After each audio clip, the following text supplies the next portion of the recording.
Hello, my dear students. My name is Shakti, and I am an English lecturer since last 20 years.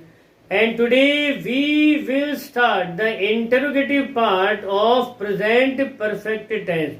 If you are new on our channel and if you like the video, subscribe the channel and press the bell icon so that you can get the notifications of our videos firstly.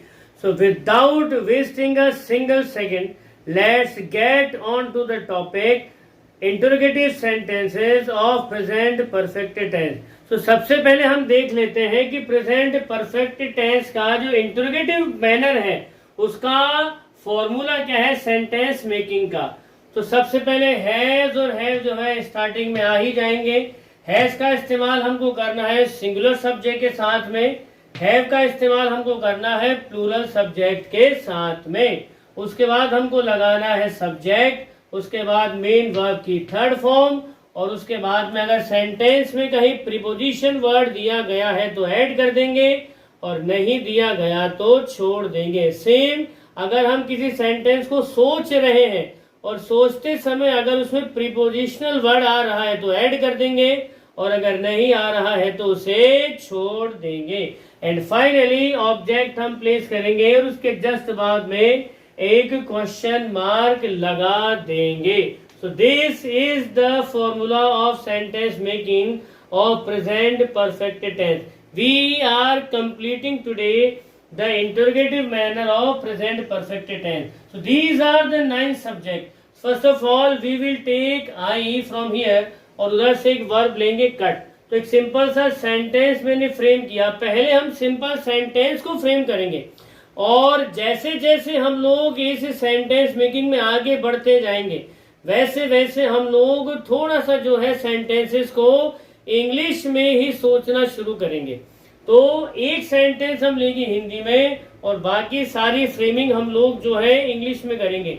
Hindi में करने का logic ये है ताकि जो हम local term में बोलते हैं उस बोलचाल वाली लैंग्वेज में से हम टेंस की पहचान को निकालें और सही वर्ब सही फॉर्मूला हम वहां पर इस्तेमाल कर सकें। तो हम एक सिंपल सेंटेंस फ्रेम कर लेते हैं। सब्जेक्ट है हमारा मैं, वर्ब हमने वहां से उठाई कट, तो सीधा सिंपल सेंटेंस मैंने फ्रेम किया। प्रिसाइज जो पहचान है चुका है, चुकी है, चुके हैं, चुका हूं, चुकी है के ऊपर तो सेंटेंस फ्रेम किया क्या मैं फलों को काट चुका हूं, क्या मैं फलों को काट चुका हूं। और इसी की मैंने जो है एक सिंपल एक पहचान दी है और इसी का मैंने एक लोकल टर्म में जो हम बोलते हैं हिंदी उसी का एक सेंटेंस नीचे लिखा है क्या मैंने फलों को काट लिया है। आप कंफ्यूज ना हो, ये दोनों सेम ही सेंटेंस है। फर्क सिर्फ इतना है कि प्रिसाइज हिंदी की जो नॉर्म्स है उसके अकॉर्डिंग ये सही है, लेकिन हम जो बोलचाल में बोलते हैं वो इस तरह से बोलते हैं, ये वाला हम बहुत कम बोलते हैं, लेकिन दोनों सेंटेंस सेम ही है।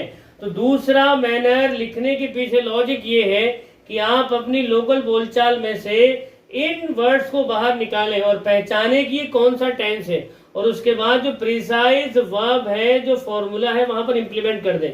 तो सिंपल सा सेंटेंस हमने लिखा क्या मैं फलों को काट चुका हूं। अब यहाँ पर हमारा सब्जेक्ट है मैं यानी आई, तो इसी के अकॉर्डिंग हमको हेल्पिंग वर्ब हैज या हैव लगानी है।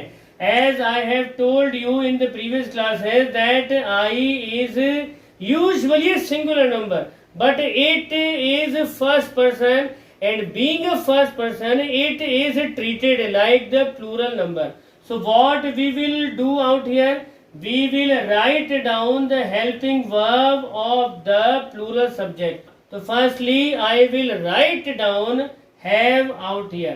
तो सबसे पहले मैंने have लिखा। अब ये जो have है ये क्या का भी काम कर रहा है, ध्यान दीजिएगा। हमको यहाँ पर अलग से what लिखने की नीड नहीं है। what का इस्तेमाल इन शॉर्ट जो रिलेटिव प्रोनाउन है WH वर्ड वाले उनका इस्तेमाल कब कहाँ किन कंडीशन में करते हैं इसका हम डिटेलिंग बाद में करेंगे। एक डिटेल्ड वीडियो से हम समझेंगे कि उनका इस्तेमाल कब कहाँ कैसे किन परिस्थितियों में करना है। फिलहाल हमारा सारा फोकस जो है फिलहाल सेंटेंस मेकिंग पर होना चाहिए। हम सिंपल सेंटेंस मेकिंग से पहले शब्दों को फ्रेम करने पर कमांड कर ले, फिर जो भी नेसेसरी और इसेंशियल पार्ट्स है वो हम एक एक करके लेते हुए चलेंगे। तो सबसे पहले मैंने यहाँ पर लगा दिया है, क्योंकि जो सब्जेक्ट मैं है उसकी हेल्पिंग वर्ब यहाँ पर हैव ही है। उसके बाद अकॉर्डिंग टू द फॉर्मूला मैं लगा दूंगा यहाँ पर सब्जेक्ट यानी मैं यानी आई। तो हमारा फॉर्मूले के अकॉर्डिंग सेंटेंस अब तक बना हैव आई। अब लगानी है मेन वर्ब की थर्ड फॉर्म। तो ये रही हमारी वर्ब काट चुका हूं। तो काटने की थर्ड फॉर्म होती है कट। तो यहाँ पर हमने लिखा हैव आई कट। अब यहाँ पर प्रीपोजिशन वर्ड दिया गया है क्या, देख लेते हैं। ये रहा प्रीपोजिशन वर्ड, तो हम इसका इस्तेमाल कर देंगे। को के लिए इस्तेमाल होता है टू। तो यहाँ पर अब तक हमारा सेंटेंस बना है हैव आई कट टू। अब रह गया हमारा ऑब्जेक्ट। फलों को बोलते हैं फ्रूट्स, तो हम यहाँ पर लिख देंगे फ्रूट। तो अब तक हमारा सेंटेंस ड्राफ्ट हुआ have I cut two fruits and now we will place a question mark out here. तो सेंटेंस हमारा अब तक बना have I cut two fruits, have I cut two fruits. क्या मैं फलों को काट चुका हूं, इसकी इंग्लिश भी सेम ही रहेगी। और क्या मैंने फलों को काट लिया है, इसकी भी इंग्लिश सेम ही रहेगी। आ रहा है समझ में? समझ में आ रहा है। आई होप कोई डाउट की जगह नहीं रही होगी। अब हम एक दूसरा सब्जेक्ट यहाँ पर लिख लेते हैं और उसको प्रैक्टिस करके देखते हैं, फटाफट से देखते हैं क्या बनता है। तो अगला हमारा सब्जेक्ट हम ले लेते हैं यहाँ पर हम। अगला सब्जेक्ट हम ले लेते हैं यहाँ पर हम और वर्ब हम ले लेते हैं शट। तो सेंटेंस बनेगा क्या हम दुकान बंद कर चुके हैं। क्या हम दुकान बंद कर चुके हैं। और इसी को सिंपल वर्ड टर्म में हम बोलते हैं, इसी को सिंपल टर्म में हम लोग बोलते हैं डेली बोलचाल की भाषा में। क्या हमने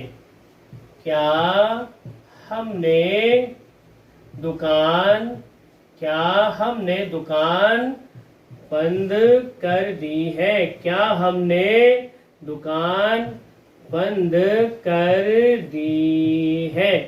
क्या हमने दुकान बंद कर दी है। So we have written down another subject, we have taken another verb, now we will frame the sentence. तो क्या हम दुकान बंद कर चुके हैं। तो यहाँ पर सब्जेक्ट है हम, और हम की जो हेल्पिंग वर्ब होती है वो है, क्योंकि हम प्लूरल नंबर है। तो यहाँ पर हम लिखेंगे सबसे पहले है। आ रहा समझ में? अब according to formula helping verb हमने लगा ही दी है। अब हमको लगाना है सब्जेक्ट। सब्जेक्ट रहा हम, तो यहाँ पर हमने लगा दिया वी। अब इसके बाद हमको लगानी है मेन वर्ब की थर्ड फॉर्म। तो वर्ब ये रही बंद कर चुके हैं। तो first second third form same ही होती है शट की। तो हम यहाँ पर इस्तेमाल करेंगे हैव वी शट। अब यहाँ पर प्रीपोजिशन वर्ड हिंदी में नहीं दिया गया, लेकिन यहाँ पर इंग्लिश में हमको इस्तेमाल करना पड़ेगा। तो have we shut to shop, have we shut to shop. और यहाँ पर क्वेश्चन मार्क लगा करके सेंटेंस को हम एंड कर देंगे। तो हिंदी में हमारा सेंटेंस है प्रिसाइज पहचान में क्या हम दुकान बंद कर चुके हैं, और लोकल बोलचाल में इसको बोलते हैं क्या हमने दुकान बंद कर दी है। दोनों ही की अंग्रेजी बनी have we shut to shop. अब इसी सेंटेंस को हम जो है सब्जेक्ट को बदल बदल करके प्रैक्टिस करेंगे, ताकि हमको इसका वेरिएशन पकड़ में आए। अब ध्यान दीजिएगा, यहाँ पर जो हम है इसकी जगह हम इस्तेमाल करेंगे तुम, और सेंटेंस बनेगा क्या तुम दुकान बंद कर चुके हो, या क्या तुमने दुकान बंद कर दी है। तो इंग्लिश बनेगी have you shut to shop. अगला हमारा सब्जेक्ट है दे। तो अब यहाँ पर हिंदी कुछ इस तरह से बनेगी क्या वे दुकान बंद कर चुके हैं, या क्या उन्होंने दुकान बंद कर दी है। तो इंग्लिश बनेगी have they shut to shop. उसके बाद में अगला हमारा सब्जेक्ट है ही। तो हिंदी कुछ इस तरह से बनेगी क्या वह दुकान बंद कर चुका है, या क्या उसने दुकान बंद कर दी है। तो इंग्लिश बनेगी has he shut to shop. उसके बाद अगला हमारा सब्जेक्ट है शी। तो सेंटेंस कुछ बनेगा इस तरह से, क्या वह दुकान बंद कर चुकी है या क्या उसने दुकान बंद कर दी है। तो इंग्लिश बनेगी has she shut to shop. उसके बाद अगला हमारा सब्जेक्ट है इट। तो सेंटेंस बनेगा क्या यह दुकान बंद कर चुका है या क्या इसने दुकान बंद कर दी है। तो इंग्लिश बनेगी has it shut to shop. अगला हमारा सब्जेक्ट है राम, जो कि सिंगुलर नाउन है। तो सेंटेंस कुछ बनेगा, क्या राम दुकान बंद कर चुका है या क्या राम ने दुकान बंद कर दी है। तो इंग्लिश बनेगी has Ram shut to shop. अगला हमारा सब्जेक्ट है प्लूरल नाउन के अंदर, ये कॉमन फॉर्मेट में है बॉयज। तो हिंदी बनेगी क्या लड़के दुकान बंद कर चुके हैं या फिर क्या लड़कों ने दुकान बंद कर दी है। तो इंग्लिश बनेगी have boys shut to shop. So in this one way we will practice these 9 subjects with multiple forms of the verb.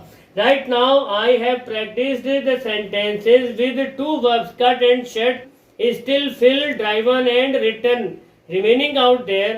तो आप उनके साथ प्रैक्टिस करिए या आप अपनी चॉइस की किसी भी वर्ब के साथ में प्रैक्टिस करिए। Just keep on practicing and practicing. Mark my word. Only practice will lead you to the path of the glory and the success. इसके अलावा कोई भी चीज आपको सक्सेस के रास्ते पर नहीं लाएगी। Keep on practicing. And I hope by this time you have started to speak such a convincing English that everyone must be mesmerized. So just keep on practicing and practicing because practice is the key of success.